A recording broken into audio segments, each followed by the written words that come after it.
Richard Fadden, Dick Fadden, is the former National Security Advisor to Prime Minister Stephen Harper and the former head of the Canadian Security and Intelligence Service, and he's with me now. Good to see you.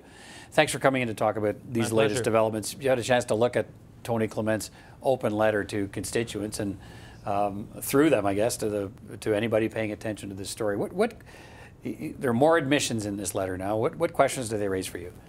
Well, while acknowledging at the beginning that we still don't probably know every little fact about this, two things come to mind. One, Mr. Clement is or was a member of the Committee of Parliamentarians on National Security, and before that he was a minister who had access to classified information. So the suggestion that there might have been a foreign power involved gives rise to, I think, the very logical question, is somebody trying to get national security secrets from him? Mm-hmm.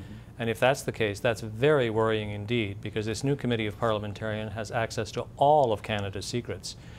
And whether or not this happened the first time or the second time is a very, very serious matter. Yeah, I mean, he's now in this open letter admitting that there was, as was alluded to yesterday by Andrew Scheer, there's more than one instance.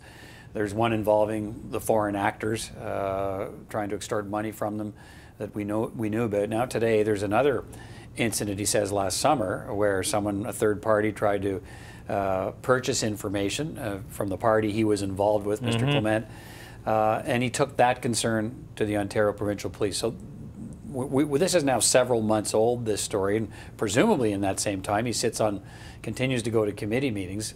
How concerning is that to you? Well, I think it's very worrisome because I think you were right to use the expression third party.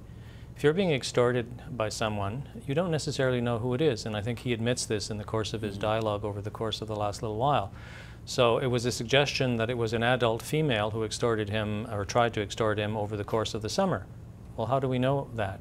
It's a recognized practice of intelligence services called honeypots to try and use a whole variety of possible covers in order to hide that it's a state intelligence agency doing the extortion. Now, we don't know if that's the case or not, but the fact that it's a possibility is what raises concerns with me, and I suspect with CSIS and the RCMP. The instant this should have happened, I believe he should have, if he wanted to go to the OPP, there's certainly nothing wrong with that. But not knowing for certain who was trying to extort him, I think he should have gone to the RCMP, which is primarily responsible for national security. Which then starts to raise other questions, and I want to be careful in this area, but you know, Tony Clement, as a Privy Councillor and as someone who's got access to all kinds of security secrets no one else has access to, if he's involved in this kind of dilemma, one would think the first place to go is the National Police Force, if you're concerned at all that someone's out to extort money or to blackmail you, for instance. The fact he goes to the OPP, that's troublesome, isn't it? Well, I don't know what was motivating him. It may have been his intuitive reaction because, as you know, in Ontario and Quebec, we see the OPP or the Sûreté du Québec a lot more than the Mounties. And he may just have said, I got to go to a police force. Having said that, you know, he was given extensive briefings in order to become a member of the Committee of Parliamentarians, and I have a great deal of difficulty believing that those who were briefing him didn't mention that the RCMP was primarily responsible for national security. And I come back to the point we were making a moment ago. He did not know for certain who was trying to extort from him. So he should have taken every precaution. I think he should have told his chair, the chair of the committee. He should have told Mr. Scheer, but before he did either of these, he should have called, in my view, the RCMP. Okay. Let me ask you about what this means for. I mean, no one's quite. I mean, the RCMP is now involved. He says, "I've gone to the RCMP." What happens next? I mean, what do you think is taking place here? Let's turn to the case involving what Tony Clement describes as foreign actor, tries to extort money from him. So, does it? It's hard to put you in this spot, I guess. Does it feel like a national security extortion attempt, or does it feel like maybe something else that's not as nefarious?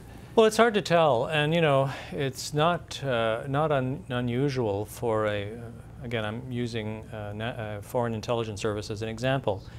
More often than not, they will not come up and say, you know, we're trying to extort from Dick Fadden, give us all the secrets that you may happen to know. They'll start off with something relatively more mundane and try and sort of reel you in. I'm not saying that happened in the case of Mr. Clement, but if it was a foreign power, that's entirely possible.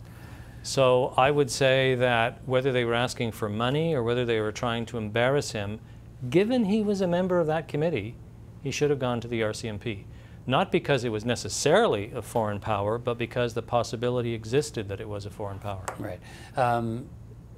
Does this in any way, or how does this reflect on I don't know if that's the right word, the legitimacy, the efficiency, the reputation of that committee? Having this happen, are there now question marks around that committee's work? Or?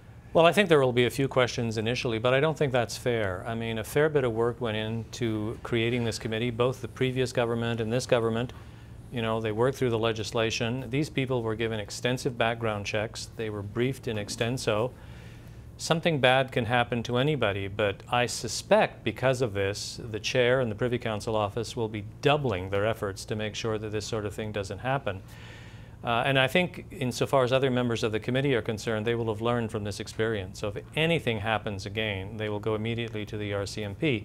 Equally, there's nothing like the light of day to scare off people. So given that this is getting a fair bit of publicity, if it is a foreign power, they're not going to bother this committee for a while. Right. They'll direct their attention elsewhere. And to be clear, what do these committee members see? You know, well, obviously not detail, but what are we talking about here? But technically speaking, they can have access to absolutely everything that CSIS and the Communication Security Establishment has, and they can have access to anything any other department has that touches on national security. So it's material relating to espionage, terrorism, the proliferation of nuclear weapons, foreign intelligence, the activity of foreign states both here and around the world. A lot of it is, you know, background information that will be of interest, but at the core of some of this stuff is extraordinarily sensitive material, not just from our perspective, but from the perspective of our close allies, which is another consideration. Right. It's hard to see in this context and scenario how, and no one's talked about that, how Tony Clement returns to that committee, but I guess I guess the wider question is here, what's the key lesson learned from this? I mean, there's one thing, Tony Clement claims to be learning lots of lessons, but is there any way to protect against it if you're on the other side, if you're on the committee side, the government side?